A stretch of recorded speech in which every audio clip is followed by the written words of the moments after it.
A girl no taller than my hip stood in my doorway at midnight, soaked to the bone, shaking so hard her teeth knocked together, and she didn't ask me for food. She didn't ask me for warmth. She looked up at me with those flat, grown-up eyes that children should never have, and she said, "Mister, please, hide my mama before they find her." I'd lived 60 years in that valley, and I thought I'd seen the worst people could do to each other. I hadn't, not even close. Because the man hunting that woman through the dark wasn't a stranger. He wasn't an outlaw. He was the most beloved man in our town, the one who'd paid for our church bell, who shook every hand on Sunday, who folks said hung the moon. And the truth that little girl was carrying inside her, the truth I'd spend the rest of my life unable to forget, was about to bring the whole town to its knees. This is the story of the night I stopped minding my own business, and what it cost all of us when the lie finally broke. Pike was old and mostly deaf in one ear, and he didn't bother to bark at much any more coyotes. Whether a wagon on the road, none of it could pull him off the warm boards in front of the stove. So when he came up off the floor that night with the fur standing along his spine and a low sound in his throat I hadn't heard in years, I set down my coffee and listened. Rain, that was all. The first hard rain of the season, hammering the tin and running in ropes off the eaves. I'd written it in my ledger not an hour before Oct. 14, sky gone the color of a bruise by 4, first real rain by 9, because I keep a ledger of the weather and small nothings, a habit my late wife always said was the most boring thing about me. She wasn't wrong. A man alone gets strange. The ledger was the only thing in that house I still talked to that talked back in its way. Then under the rain I heard it. A knock, small, low on the door where a fist would land if the fist belonged to something child-sized. I'm not a man who scares easy, but I'll tell you my hand found the rifle by the door on its own. Out where I lived, 8 miles from Hollow Bend with nobody between me and the hills, a knock at midnight was rarely good news. I cracked the door against the chain and the wind threw rain in my face, and there in the dark stood a little girl. She couldn't have been more than 8. Brown hair plastered flat to her skull, a nightdress gone gray and heavy with water sticking to her like a second skin. Bare feet in October, 8 miles from town, and her lips had gone the color of ash. "Lord Almighty," I said, and got the chain off. She didn't rush into the warmth like a child would. She didn't even look at the fire behind me. She looked up at my face, searching it, the way you'd read a man before deciding whether to trust him with your life. And then she said the words I told you about already, the words I'll hear on my deathbed. "Mister, please, hide my mama before they find her." I crouched down to her level, my knees popping like green wood. "Slow now, slow. Where's your mama, honey?"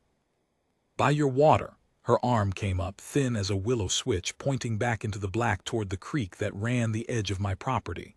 "She can't walk no more. She told me run to the light. I saw your light." Her chin started to go, that wobble that comes before a child breaks, but she fought it down with a strength that turned my stomach to water. "Don't let them take her. Don't let them, please." "Who?" I said. "Who's coming?" She didn't answer. She'd spent every word she had getting to that door. I have thought in the years since about what a different man might have done. A careful man, a man with sense. He'd have brought the child in, set her by the fire, and waited for daylight and the law. He'd have minded his own field. I have wondered if I was a fool that night. I have decided I don't much care. I pulled on my coat, lit the lantern, told Pike to stay with the girl, and I went out into the rain to find her mother. The creek was up and loud.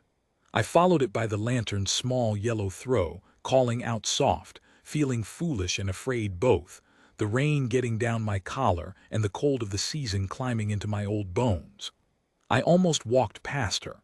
She'd put herself in the lee of the cottonwood stump, half in the runoff, and she'd gone so still I took her for a fallen branch until the lantern caught her eyes. She was looking right at me, awake, aware, and terrified.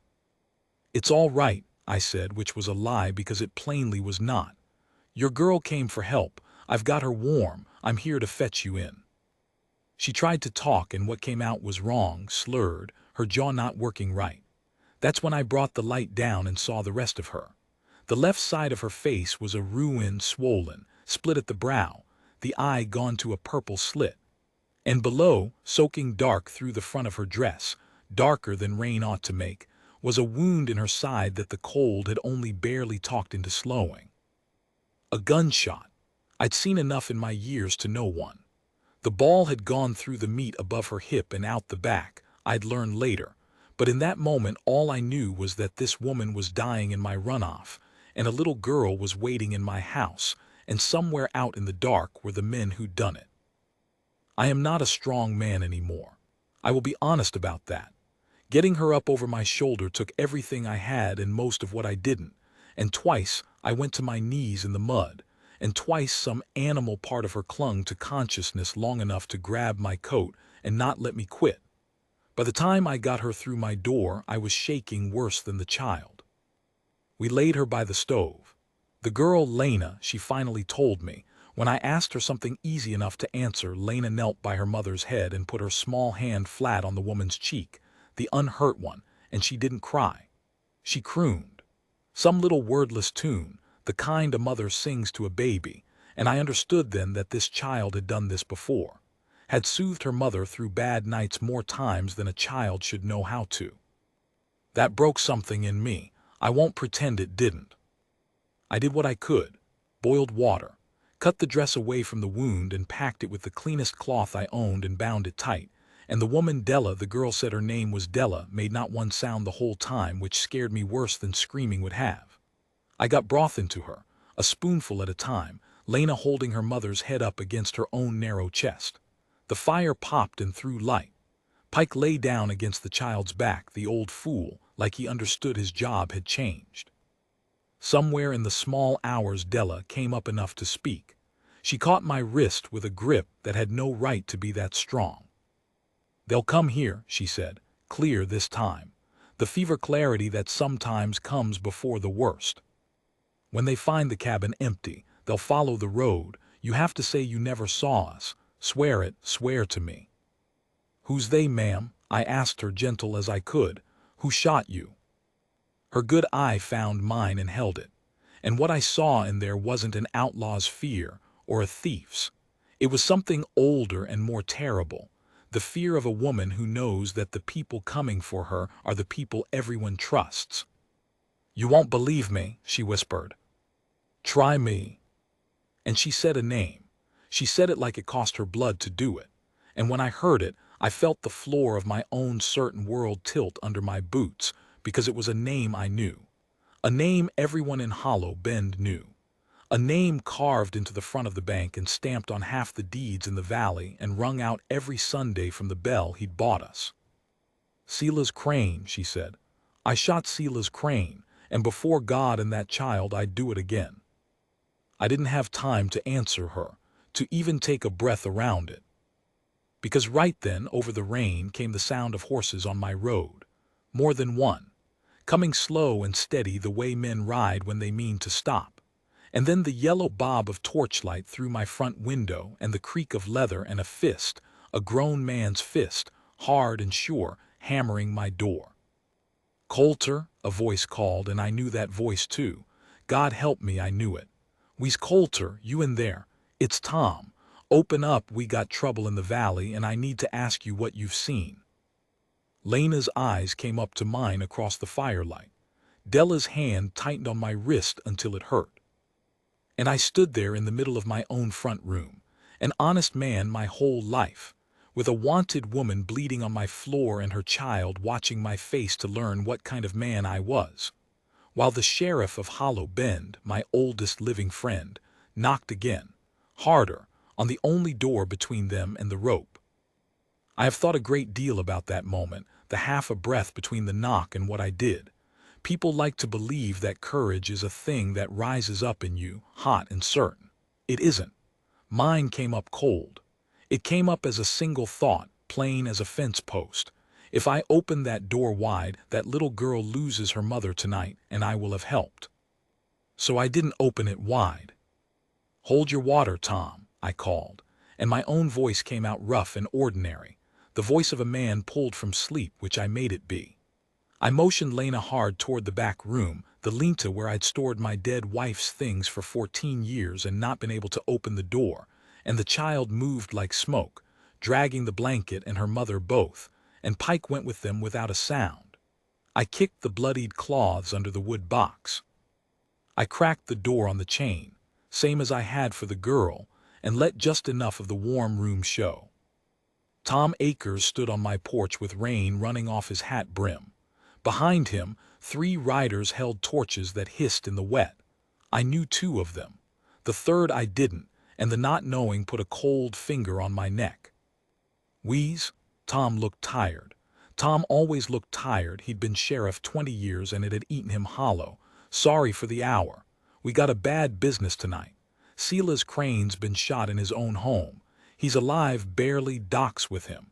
His wife's run off and took the girl, and there's a fair belief she's the one pulled the trigger. Alive, the word went through me strange. So Della hadn't killed him. I tucked that away. Shot, I said, playing dumb, hatting myself a little and doing it anyway. Lord, in Hollow Bend.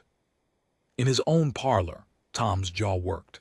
Half the town's out tonight. The woman's hurt. We think there's blood on the road past the mill.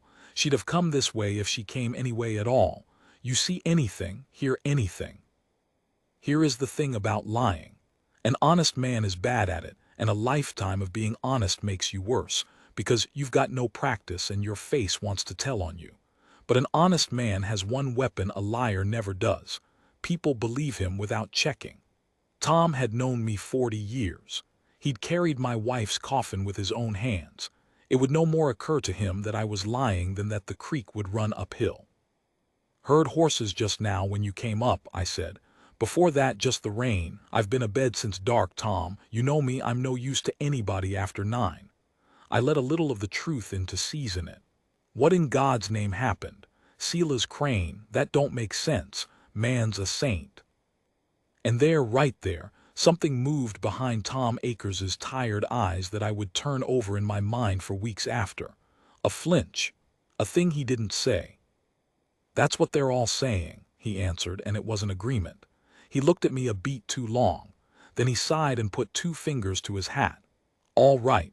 You see hide or hair of a woman and a child, you light your lamp in the east window and ride for me, you hear? Don't go near her yourself. They're saying she's dangerous. Dangerous, I repeated. That's what they're saying, he said again, in that same flat way, and turned his horse, and was gone into the rain with his torches. I shut the door and stood with my back against it until my legs would hold me, and only then did I understand that the sheriff of Hollow Bend had looked me in the eye, and as good as told me he didn't believe a word of the story he was sworn to act on. It took Della 3 days to come up out of the fever far enough to tell it whole. I want to set it down the way she gave it to me, in pieces, over those 3 days, with Lena's small corrections from the corner.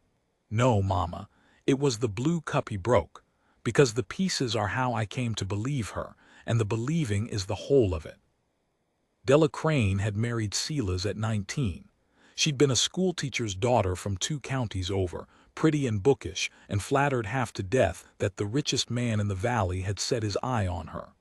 The town had thrown rice. The town had wept with joy, and for about 4 months she'd thought herself the luckiest woman alive. The first time he hit her, he wept after, begged, bought her a horse. She believed, the way you believe at 19, that love could mend a man. By the time Lena came, she'd stopped believing it and started surviving instead. She learned the weather of him. The days the bank had gone sour, the nights he drank, the particular quiet that came before the worst. She learned to take it standing in front of the child so the child wouldn't take it. She learned, God forgive the world that taught her, to fall a certain way so the bruises wouldn't show above her collar on Sunday. And the town saw none of it. That was the part that hollowed me out, because Silas Crane wasn't careless. A careless monster gets caught. Silas was a craftsman of the thing. He gave the church its bell. He carried baskets to the widow Hollies. He pressed coins into children's hands on the road and laughed his big warm laugh. and every soul in Hollow Bend would have sworn on the book that Silas Crane was the finest man they knew. The better he was loved in daylight, the safer he was in the dark. His goodness was the lock on the door. "Who'd believe me?" Della said to me on the second night when she could sit up against the wall. "I went to Reverend Pyle once, early, showed him my arm. Her good eye stared at nothing. He told me marriage is a yoke and a wife's burden is patience, told me to pray on it, told me Silas was a godly man and I'd best examine my own conduct." She gave a sound that wasn't a laugh. "He meant it kind even, that's the worst part. He meant it kind." There was a thing she came to slower, and I had to drag it out gentle because it was the thing under all the other things. There'd been a first wife, Eleanor. Years back, before Della's time, the whole town remembered Silas's first wife, Eleanor, who drowned in the mill pond one autumn. A tragedy, poor Silas, how he'd grieved. They'd named the new schoolhouse for her. "He told me about it once," Della said, very low, with Lena gone to sleep at last across the room. "When he wanted me afraid. He told me how easy it was, how a pond keeps a secret, how nobody asks questions about a man with money and a sad face." Her hand found her daughter's blanket shape in the dark, and arms reach away. "I knew then. I knew the day would come for me too, and the only question I had left was whether he'd do it before he started in on her." Her Lena. That was the thing that finally moved Della's hand to the gun. The night she fled, Silas had come home wrong. Worse than wrong. And he hadn't gone for Della, he'd gone for the child, for some small thing, a spilled cup, and he'd had Lena up off the floor by her arm and his other hand drawn back. And Della had taken the old pistol from the bureau where she'd hidden it for a year against this exact night, and she'd told him to put her daughter down, and he'd laughed, and so she shot him. Once, in the chest. He'd swung wild and the second shot had gone into the wall and the third never came because the hammer fell on a bad cap, and in the smoke and the screaming she'd grabbed her girl and run, and somewhere in the run a bullet, his, fired after them off the porch as she went, had found her side. She thought she'd killed him. She told me that with a flat sort of grief, a woman who'd made her peace with being a murderer to save her child and now had to make a different peace. She hadn't killed him at all. He was alive. He was wounded in his fine house with the doctor over him and the whole town weeping at the gate, and the whole town's belief that the dangerous one, the wicked one, the one to be hunted down, was her. I rode into Hollow Bend on the fourth day. I had to. Della's wound had gone hot and angry and I'd run out of what I knew, and a woman dies of a thing like that without help. Lena begged me not to go. Begged me with that grown-up steadiness that was so much worse than tears, certain I'd be seen, certain it meant the end. I told her I'd be careful.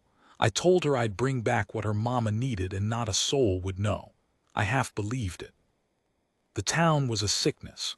Wanted bills nailed to every post, Della Crane, for the attempted murder of Silas Crane, reward offered, and clusters of men talking low and women with red eyes, and over the doors of the bank a black wreath, as if the man were already a martyr. I kept my hat low and bought what I needed at the mercantile and said all the right grieving words about poor Mr. Crane, and they came out of my mouth like ashes. And then coming out, I near walked into Tom Akers. He took me by the elbow, friendly to anyone watching, and walked me down the side of the building out of the wind, and he said, very quiet, not looking at me, "You're a poor liar, Weeze, always were." My heart stopped dead. "I'm not asking you anything," he went on before I could speak, his eyes on the street, his voice barely over the wind. "I'm telling you a thing, and then I'm going to forget I told you. Doc Whitfield pulled a ball out of Silas Crane that came from a small pistol, a lady's gun. But Silas is telling everyone she came at him with a rifle in cold blood over money. And the marks on that woman in the parlor, there were marks, Weeze, old ones I saw with my own eyes when I went over the scene. Silas says she fell, says she was always falling." He finally turned and looked at me, and his tired face was a wreckage. 40 years I've kept the peace in this town by believing the men everybody believes, and I'm about to hang a woman to keep on doing it. So I'm telling you what I saw, and what you do with it is between you and God. He let go of my elbow. He stepped back into the friendly distance. "Mind yourself," he said, loud enough for the street. "Cold one coming," and he walked away. I stood there with a sack of medicine in my fist and the whole rotten foundation of my town cracking under me, and I understood that I had a choice to make that I could not give back. Because Della Crane could not stay hidden in my Lenta forever. The wound would heal or it would kill her, and either way the day was coming, and there were only two roads out of it. I could put them on a horse and run them north and never speak a word, and live out my days knowing the truth and saying nothing, and let Silas Crane keep his bell and his wreath and his next wife and her next child. Or I could do the thing that scared me past all reason. I could try to make a whole town that loved a monster look straight at what he was. With one beaten woman's word, one child's testimony, one sheriff who just told me a secret he'd deny to my face, and one doctor's lead ball against the smile of the most beloved man in the valley. I rode home in the dark turning it over, and when I came up my own road, the medicine in my saddlebag, I saw that my front door was standing open, and the lamp I'd left lit was knocked over and gone dark. And I knew, before I ever got off that horse, that someone had been to my house while I was gone. Came off Juniper before she'd fully stopped and went through that black doorway with my rifle up and my heart in my mouth, sure I'd find the worst. What I found was the Lenta door wrenched off one hinge, the room beyond empty, and Lena standing in the middle of my floor with the old broken pistol. The same pistol, she'd carried it out of that house clutched to her chest, and I'd never had the heart to take it from her, held in both her shaking hands and pointed at the dark where the door had been. "He came," she said. Her voice was a thread. "Mister, he came. Not the sheriff, not a posse, him." Silas Crane was not dying in his fine house with the doctor over him. He'd been hurt, sure enough, but a ball through the meat won't always kill a strong man full of hate. And he was strong, and he had more hate in him than any man I ever heard of. And while I'd been in town buying medicine and listening to a town mourn him, he'd been up off his sickbed and quietly, alone, running down the only loose ends in his world, because a man like that doesn't fear the law. The law loves him. What he feared was a living wife and a living child who knew what he was. So he'd done it the way he'd done Alina. Quiet. No posse. No witnesses. He'd found my house because Hollow Bend is small, and a man buying a woman's medicine and lying poorly leaves a wake. And Della, who could barely stand, who'd heard him on the road and known his step the way you know the step of the thing that's haunted you every night for 9 years, Della had done the only thing left to her.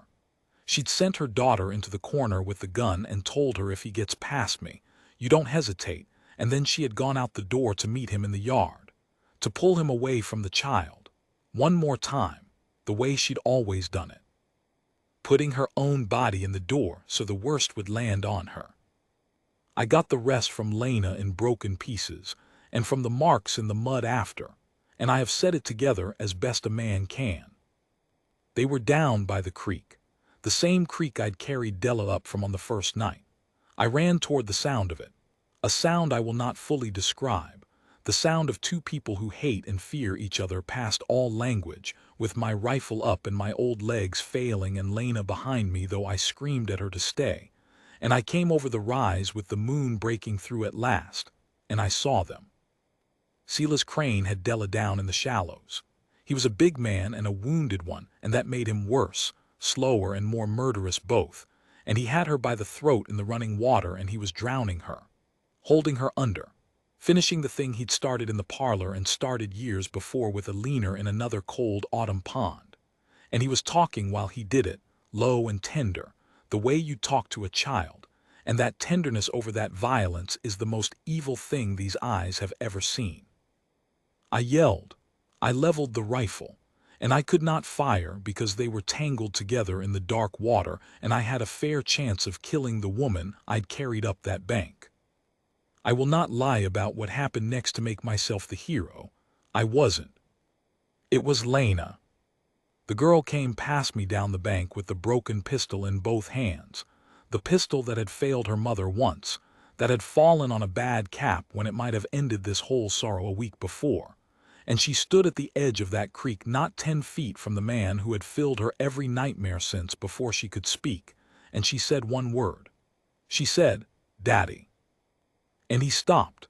He turned his head. Some last thread of the man he played in daylight, some habit of being looked at by his child, made him stop and turn, and Della came up out of the water gasping, and I had my clear shot at last. I didn't take it. To this day I don't fully know why. Maybe because the child was watching. Maybe because some part of me knew it had to be the law and not me, or it would never be over. I crossed the gap instead, and I put the rifle barrel under his jaw, and I told him if he moved I'd give Lena back her father in pieces. And the great Silas Crane, beloved of Hollow Bend, knelt in the mud and shook. I tied him to my own porch post with my own rope, and I sent Lena on Juniper, who she could barely ride, 8 miles in the dark to fetch the one man I trusted to do right.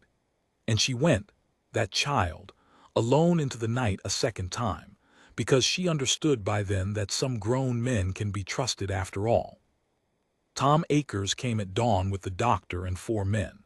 He found Silas Crane tied to my post, very much alive, very much unwilling to be looked at. He found Della Crane wrapped in my dead wife's quilt, alive, breathing, the bruises new on her throat in the shape of a man's 2 hands. He found the small pistol and Doc Whitfield's lead ball that matched it, and not a rifle in sight. And he found a child who would, when the time came, stand up in a room full of the men who'd loved her father and tell them, in a clear, flat voice that never once wavered, exactly what her home had been. The town did not want to hear it. I'll tell you that plain. The first day they didn't believe a word, couldn't, wouldn't. The lie was too long and too dear. But Tom Akers stood up in front of all of them, the sheriff they trusted, and he laid it out the way he'd laid it to me against the mercantile wall. The ball that didn't match, the marks he'd seen, the first wife nobody had ever asked a hard question about. And Doc Whitfield, God bless his cowardly mended soul, finally said aloud what he'd written quiet in his own book years before and been too afraid to speak.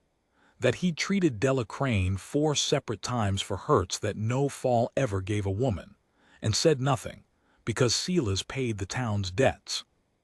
One by one, the lie came apart, and when it came apart, it took the whole town's idea of itself apart with it. That was the thing that shocked Hollow Bend, not just that Silas Crane was a monster, but that they had built him, that their love had been his cover. That 100 good and ordinary people, looking away one small comfortable look at a time, had been the lock on that woman's door for 9 years. You could see it land on them in that crowded room, face after face, the moment each one understood they'd been a part of it. I have never seen a quieter crowd. There is no quiet like a town learning what it is. They tried Silas Crane and they convicted him of a leaner in the end. Once a body was brought up from the mill pond and a thing was found that should never have been there. Della they let go free, no charge ever filed, self-defense plain as the bruises on her throat. The church took the bell down. They couldn't stand the sound of it. That's the story as the town tells it now, when it tells it at all, which is seldom, because it's a shame they'd rather not carry. But the town's story isn't the one I keep. The one I keep is smaller. Della healed slow. The wound mended. The rest of it doesn't mend, not really, not all the way, and I've stopped expecting it to. She and Lena stayed on at my place that first winter because she had nowhere else and I had nothing but room. And the strangest thing happened in that strangeness. My house, that had been a tomb 14 years, got loud. There were small boots by the door that weren't mine. There was a child reading at my table by lamplight and an old hound who decided she was his to guard and a woman who, by spring, sometimes laughed, short and surprised, like she'd forgotten she could. I opened the lean-to. My wife's things. 14 years I couldn't, and one afternoon I just did, and gave Della a coat against the cold, and it was all right. It was more than all right. I'm not going to tell you we became a family, with a word on it and a ring and a tidy ending, because we didn't, not in any way you could write down clean. Della Crane had had enough of belonging to anyone, and I never asked her to. I'm an old man and my time is short and I know it. But I'll tell you that Lena calls me by my first name now, and that she's reading 2 grades above her years, and that the broken pistol is buried under the cottonwood stump by the creek where I put it the spring after, and the 3 of us have never once dug it up or spoken of where it lies. And I'll tell you about the last thing, the thing I think about most. The morning Tom Akers rode away with Sela's crane tied across a horse, Lena came and stood by me on the porch and watched them go down the long road toward town. She didn't say anything for a while. The sun was coming up gold over the hills the way it does after the worst kind of night, careless, like nothing had happened at all. Then she put her small hand into my old one, the way a person does who has decided, finally, that a hand is a safe thing. "You came back," she said, not a question, like she'd been keeping it. I didn't trust my voice. I just held on. We stood there a long while, the 2 of us, watching the road until there was nothing on it left to watch.